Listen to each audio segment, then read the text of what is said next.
पता है, मैंने बिगड़ा वक्त भी देखा है और अच्छा वक्त भी देखा है।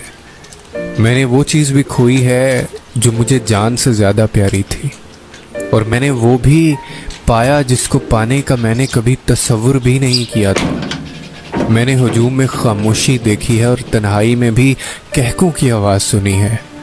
मैंने बहुत कुछ जीत कर हारा है और बहुत कुछ हार कर जीता है। पहले में और अब में बस एक लफ्ज़ का फ़र्क है, और जानते हो वो क्या है? वो है यकीन। मैं पहले वो चाहता था जो मेरा दिल चाहता था, और दिल का क्या है? दिल तो बेवजह चीज़ें भी चाहता है। और अब मैं बस वो चाहता हूँ जो अल्लाह चाहता है। कितनी ठोकरों के बाद, कितना कुछ खोने के बाद मैंने ये जाना, तो बस यही जाना कि उसके फैसलों से बेहतर ना जिंदगी में कुछ नहीं हो सकता। ज़मीन में कोई शय है ही नहीं, और ना आसमां में। और बस एक वही है जो ना अच्छे वक्त में अकेला छोड़ता है और ना बुरे वक्त में अकेला छोड़ता है।